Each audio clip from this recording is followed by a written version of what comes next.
تو اللہ تعالیٰ نے انسان کی تخلیق 4 طرح سے کر کے بتا دیا کہ میں ہی وحدہ لا شریک کا ہوں۔ تو یہاں پر اللہ تعالیٰ نے پھر روح القدس کا ذکر کیا، حضرت جبرائیل علیہ السلام کا ذکر کیا، کیونکہ وہی تو وہی لے کر آتے تھے، ٹھیک ہے۔ اچھا آگے ہم دیکھ لیتے ہیں کیا کہا گیا اللہ نے کہ لیکن جب کبھی تمہارے پاس رسول وہ چیز لائے جو تمہاری طبیعتوں کے خلاف تھی، تم نے جھٹ سے تکبر کیا،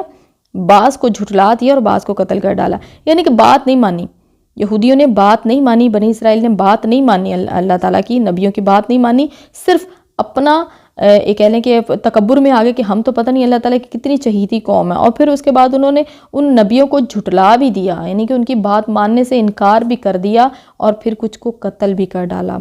حضرت زکریا اور حضرت یحییٰ علیہ السلام کو انہوں نے قتل کیا تھا۔ اور یہاں پر ہم نے ایک بات یاد رکھنی ہے کہ جو رسول ہوتے ہیں نا وہ نبی ہو سکتے ہیں لیکن نبی رسول نہیں ہو سکتے، تو رسولوں کو قتل نہیں کیا جا سکتا جبکہ نبیوں کو انہوں نے قتل کیا۔ اور جب بھی آپ کو اچھی طرح معلوم ہے کہ ہم جب حضرت نوح علیہ السلام اور حضرت لوط علیہ السلام کی اور ان کی ساری اس طرح کی پڑھتے ہیں چیزیں، واقعات پڑھتے ہیں، تو آپ کو پتہ ہے کہ کہیں پر بھی ایسا نہیں ہوا تھا کہ کسی نبی کو قتل کیا، کسی رسول کو قتل کیا گیا ہو اس طرح سے۔ لیکن جو حضرت عیسیٰ علیہ السلام ہے وہ بھی رسول تھے، ان کو بھی اللہ تعالیٰ نے اسی طرح زندہ اٹھا لیا تھا۔ حضرت زکریا اور حضرت یحییٰ جو ہیں وہ نبی تھے اور نبیوں کو انہوں نے قتل کیا تھا۔ اور کتنی آپ اندازہ لگا لیں کہ کیا ان کی سوچ تھی، کیا ان کے دماغ میں تھا کہ یہ اپنی آنکھوں سے نبیوں کو دیکھ رہے ہیں، معجزے بھی دیکھ رہے ہیں اللہ کے بھی اور نبیوں کے بھی، لیکن پھر بھی انہوں نے ماننے سے انکار کیا۔ کتنے پتھر دل تھے، وہ جو ہم نے پیچھے بات پڑھی ہے نا پتھر دل والی، آپ اسے سے اندازہ لگا لیں کہ اللہ تعالیٰ نے بتایا کہ پتھروں سے پھر بھی معجزے ہو جاتے ہیں، پانی نکل آتا ہے، چشمے پھوٹ پڑتے ہیں، نہریں بہہ نکلتی ہیں، لیکن تم لوگوں کے دل اتنے پتھر کے ہیں کہ وہ نہیں میلٹ ہوتے۔ تو آگے دیکھیں اللہ تعالیٰ نے کیا ان کے بارے میں کہا ہے، وہی جو ہم ابھی بات کریں وہی بات آگے آ رہی ہے، غور کریے گا آپ۔ وَقَالُوا قُلُوبُنَا غُلْفٌ بَل لَّعَنَهُمُ اللَّهُ بِكُفْرِهِمْ فَقَلِيلًا مَّا يُؤْمِنُونَ، یہ کہتے ہیں کہ ہمارے دل غلاف والے ہیں، نہیں بلکہ ان کے کفر کی وجہ سے انہیں اللہ تعالیٰ نے ملعون کر دیا ہے۔ ان کا آپ دیکھ لیں اللہ تعالیٰ نے یہاں پہ کیا کہا ہے، ان کا ایمان بھی بہت تھوڑا ہے، یعنی کہ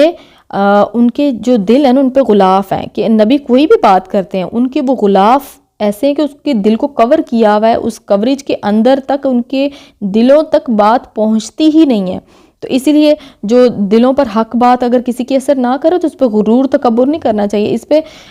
تھوڑی دیر کے لیے ٹھہر کے سوچنا چاہیے کہ یہ غلاف کہیں ہمارے دلوں پر تو نہیں آیا با، کہیں ہم ہدایت سے محروم تو نہیں ہے کہ اللہ کی بات ہمارے دل پہ اثر ہی نہیں کر رہی ہے۔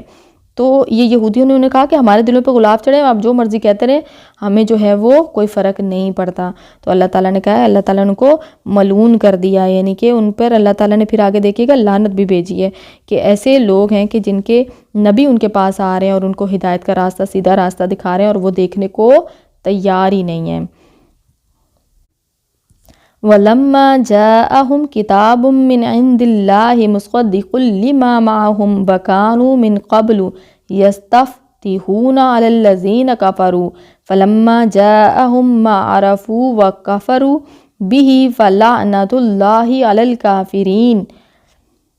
ان کا اور ان کے پاس جب اللہ تعالیٰ کی کتاب یعنی کہ ان کی کتاب کو سچا کرنے والی آئی، کون سی کتاب؟ قرآن پاک کی بات ہو رہی ہے کہ ان کے پاس جب اللہ کی کتاب ان کی کتاب کو سچا کرنے والی آئی، حالانکہ پہلے یہ خود اس کے ساتھ کفر پر فتح چاہتے تھے، تو باوجود آ جانے اور باوجود پہچان لینے کے پھر کفر کرنے لگے۔ اللہ تعالیٰ کی لعنت ہو کافروں پر۔ تو یہ دیکھیں اللہ تعالیٰ نے یہاں پر کتنی بڑی بات ان کے بارے میں کہی ہے کہ کتاب ان کے پاس آ گئی ہے، قرآن پاک ان کے پاس آ گیا ہے، لیکن وہ اس کو ماننے کو تیار نہیں ہے۔ اچھا اس سے نا تھوڑا سا ہم بیک گراؤنڈ دیکھ لیتے ہیں کہ جیسے ہم نے پچھلی جو ہماری ویڈیو تھی اس میں آپ نے سنا ہوگا ایک واقعہ جو تھا کہ جو ہم نے بتایا تھا کہ ان کے اوس اور خزرج کے قبیلے کے ساتھ جو یہ آپس میں ایک دوسرے کو حلیف اور ساتھی بنا لیتے تھے، جیسے کہ بنو قریظہ نے اوس کے قبیلے کو بنایا ہوا تھا اور اسی طرح بنو قینقاع اور بنو نذیر نے خزرج کے اپنا ساتھی بنایا ہوا تھا، تو یہ آپس میں لڑائی جھگڑے کرتے تھے، ادھر سے بھی یہودی مرتے تھے، ادھر سے بھی مرتے تھے، ادھر سے بھی مشرک مرتے تھے اور ادھر سے بھی، مطلب یہ مکس اپ ہو کے، اور یہ کہتے تھے آپس میں لڑائی جھگڑے جب کرتے تھے یہ لوگ، تو جو اوس اور خزرج کے لوگ تھے ان کو یہ کہا کرتے تھے، یعنی کہ آپ کہہ لیں کہ مشرکین کو یہ کہا کرتے تھے کہ ہمارا ایک اور نبی آئے گا، کیونکہ ان کو پتہ تھا نا ان کی کتابوں میں کیا لکھا ہوا ہے کہ ہمارا ایک نبی آئے گا اور وہ ہمیں جو ہے وہ ہمارا ساتھ دے کر تمہارے خلاف یعنی کہ جنگ کرے گا یا لڑے گا اور ہمیں فتح ہوگی۔ تو یہ دیکھیں یہاں پر اللہ تعالیٰ نے کیا کہا ہے کہ حالانکہ پہلے یہ خود ان کے ساتھ کفر پر فتح چاہتے تھے، تو پھر جب نبی آ گئے اور آپ صلی اللہ علیہ وسلم آ گئے اور پھر اس کے بعد کتاب بھی آ گئی، لیکن پھر انہوں نے کیا کیا، وہی جو بات ہم نے پہلے بھی کر چکے ہیں وہ ہم آگے پڑھیں گے، آگے آئے گی، اور اس میں دیکھ لیں انہوں نے پھر بھی ماننے سے انکار کیا۔ تو یہاں پر اللہ تعالیٰ نے پھر ان کو کہا ہے کہ لعنت ہو تم پر، کافرو لعنت ہو تم پر۔ تو اللہ تعالیٰ نے کتنا ناپسند کیا ان کی اس بات کو کہ انہوں نے تصدیق نہیں کی ہے، ٹھیک ہے، تصدیق نہیں کی ہے، لیکن انہوں نے اپنی مرضی سے جو پہلے چاہا تھا، جو انہوں نے فتح چاہی تھی، وہ انہوں نے اس پہ بھی وہ قائم نہیں رہے، اور صرف حسد کی وجہ سے۔ وہ حسد کیا تھا وہ ہم آگے پڑھیں گے۔ بئس ما اشتروا به انفسهم ان يكفروا بما انزل الله باغيا ان ينزل الله من فضله على من يشاء من عباده۔ اب یہ دیکھیں یہاں پر اللہ تعالیٰ نے بتایا کہ بہت بری ہے وہ چیز جس کے بدلے انہوں نے اپنے آپ کو بیچ ڈالا، وہ ان کا کفر کرنا ہے، یعنی کہ انہوں نے دنیا کے لیے اپنے دنیاوی جیلسی اور حسد کی وجہ سے انہوں نے کفر کیا ہے۔ اور وہ کفر کیا ہے کہ اللہ تعالیٰ کی طرف سے نازل شدہ چیز کے ساتھ محض اس بات سے جل کر کہ اللہ تعالیٰ نے اپنا فَبَاءُوا بِغَضَبٍ عَلَىٰ غَضَبٍ وَلِلْكَافِرِينَ عَذَابٌ مُّہِینٌ۔ اللہ تعالیٰ نے اپنا فضل اپنے جس بندے پر چاہا نازل فرمائے، اس باعث یہ لوگ غضب پر غضب کے مستحق ہو گئے۔ اب یہ دیکھیں اللہ تعالیٰ یہاں پر ان کے بارے میں بتا رہے ہیں کہ انہوں نے کیا کیا تھا۔ ہم جب ہسٹری پڑھ رہے تھے، جب ہم نے تھوڑا سا بیک گراؤنڈ دیکھا تھا بنی اسرائیل کا، تو اس میں ہم نے دیکھا تھا کہ حضرت ابراہیم علیہ السلام کے جو ہیں وہ دو بیٹے تھے، حضرت اسماعیل علیہ السلام اور حضرت اسحاق علیہ السلام۔ کیونکہ بنی اسرائیل جو ہیں وہ حضرت اسحاق علیہ السلام سے تھے، تو ان کو یہ خوش فہمی تھی کہ آج تک جتنے بھی انبیاء آتے رہے وہ جو حضرت اسحاق ہیں وہیں سے آتے رہے، ان کی نسل سے ہی آتے رہے ہیں۔ تو اسماعیل علیہ السلام کا ان کے مائنڈ میں نہیں تھا، ان کو یہ تھا کہ آخری نبی کی جو ولادت ہے وہ بھی ان کے ہی ہاں ہوگی، ان کے ہی کسی قبیلے میں ہوگی۔ اب جب انہوں نے جو انکار کیا ہے وہ انکار بیسیکلی اس حسد کی وجہ سے تھا، اس جلن کی وجہ سے تھا، اور آپ کہہ سکتے ہیں کہ نسلی جو ایک نسل کی وجہ سے جو ایک دوسرے سے نفرت تھی اس وجہ سے تھا کہ انہوں نے کہا کہ یہ نبی ہماری امت سے یعنی کہ اسحاق علیہ السلام کی امت سے نہیں آئے، تو انہوں نے اس بات سے حسد کی وجہ سے انکار کیا۔ تو اللہ تعالیٰ نے کہا ہے کہ اللہ تعالیٰ جس پر چاہے، جس بندے پر چاہے اپنا فضل فرما سکتا ہے۔ تو یہ کوئی باؤنڈ تو نہیں کیا ہوا تھا نا اللہ تعالیٰ کو انہوں نے کہ ہماری ہی نسل سے آگے انبیاء آتے رہیں گے، جبکہ ان پر انبیاء پہلے آئے بھی، بے شمار آئے، صرف حضرت موسیٰ علیہ السلام نہیں آئے، بے شمار انبیاء آئے، اور ان کو آخری نبی کی بھی امید تھی۔ اب دیکھیں آگے اللہ تعالیٰ نے پھر عذاب کی بات کی ہے کہ غضب پر غضب کے مستحق ہو گئے، کیونکہ ان کی کام ہی ایسے تھے نا، غضب کرنے والے تو کام تھے ان کے، نبیوں کو قتل کر دینا، جان لے لینا ان کی، اور یہ کوئی معمولی بات نہیں تھی جو وہ کرتے رہے تھے۔ اور اللہ تعالیٰ نے کہا کہ ان کافروں کے لیے رسوا کرنے والے عذاب ہیں، اور رسوا کرنے والے عذاب ہم پڑھ چکے ہیں کون کون سے ان پر عذاب آئے، اور آگے بھی ہم پڑھیں گے کہ حضرت موسیٰ علیہ السلام جب وہاں پر فرعون کے پاس درخواست کرنے گئے تھے کہ میری اس امت کو، قوم کو چھوڑ دو، بنی اسرائیل کو، تو اس وقت ان کے اوپر کون کون سے عذاب آئے تھے تو وہ بھی ہم دیکھیں گے۔ لیکن وہاں سے یہ بچ کے نکلے، اور پھر انہوں نے کام ہی ایسے کیے غضب والے کہ پھر ان کو بھی عذاب کا سامنا کرنا پڑا مختلف۔ آگے دیکھ لیتے ہیں وَإِذَا قِيلَ لَهُمْ آمِنُوا بِمَا أَنزَلَ اللَّهُ وَقَالُوا نُؤْمِنُ بِمَا أُنزِلَ عَلَيْنَا وَيَكْفُرُونَ بِمَا وَرَاءَهُ وَهُوَ الْحَقُّ مُصَدِّقًا لِمَا مَعَهُمْ قُلْ فَلِمَ تَقْتُلُونَ أَنْبِيَاءَ اللَّهِ مِنْ قَبْلُ إِن كُنتُم مُؤْمِنِينَ۔ اور جب ان سے کہا جاتا ہے کہ اللہ تعالیٰ کی اتاری ہوئی کتاب پر ایمان لاؤ، تو کہہ دیتے ہیں کہ جو ہم پر اتاری گئی اس پر ہمارا ایمان ہے، یعنی کہ یہ تورات کی بات کر رہے ہیں کہ جو ہم پر اتاری گئی ہے اس پر ہمارا ایمان ہے، حالانکہ اس کے بعد والی کے ساتھ جو ان کی کتاب کی تصدیق کرنے والی ہے کفر کرتے ہیں۔ اب یہ دیکھیں یہاں پر اچھا ان سے یہ تو دریافت کریں کہ اگر تمہارا ایمان پہلی کتابوں پر ہے تو پھر تم نے اگلے انبیاء کو کیوں قتل کیا، یعنی کہ جو انبیاء تمہارے زمانوں میں آئے تھے ان کو قتل کیوں کیا؟ یہ ابھی کے یعنی کہ آپ صلی اللہ علیہ وسلم کے زمانے کے جو یہودی ہیں ان سے اللہ تعالیٰ کہہ رہے ہیں کہ اس کتاب پر ایمان لاؤ، تو انہوں نے جب انکار کیا کہ ہمارے پاس تورات ہے اور تورات کو ہم مانتے ہیں تو ہمارے لیے یہی کافی ہے کہ ہم وہی کتاب مانیں، تو اللہ تعالیٰ نے کہا کہ یہ کتاب تو قرآن پاک تو تمہاری کتاب کی تصدیق کر رہی ہے، مطلب تصدیق اس کتاب میں موجود ہے تمہاری والی کتاب میں کہ قرآن پاک ایک آخری کتاب آئے گی، ایک آخری نبی آئیں گے، تو انہوں نے کفر کیا۔ اور پھر اللہ تعالیٰ نے کہا کہ اگر تم اپنی کتاب پر بھی ایمان لاتے، اگر ہم کہتے ہیں کہ تمہاری کتاب پر ایمان، تم تورات پر ایمان لے آؤ، اوبیسلی وہ اللہ تعالیٰ کی کتاب ہے، اگر یہ اس پر بھی ایمان لاتے ہوتے تو کیا اس میں لکھا ہوا تھا انبیاء کو قتل کرنے کے بارے میں؟ تو پھر انہوں نے نبیوں کو قتل کیوں کیا؟ یہ والی بات کر رہے ہیں اللہ تعالیٰ یہاں پر کہ اگر یہ اتنی ہی اطاعت کرنے والے تھے تو پھر کیوں انہوں نے نبیوں کو قتل کیا؟ تو یہاں پر ہم نے جو ہے وہ دیکھ لیا کہ اللہ تعالیٰ نے بنی اسرائیل سے اور پھر اس کے بعد یہودیوں سے جو آپ صلی اللہ علیہ وسلم کے زمانے کے تھے ان سے کیا اللہ تعالیٰ نے بات کی ہے، تو ہمیں یہاں پر اپنے لیے لیسن نکالنے ہیں کہ اللہ تعالیٰ بار بار یہ بات کہہ رہے ہیں کہ قرآن پاک کی تصدیق جو ہے وہ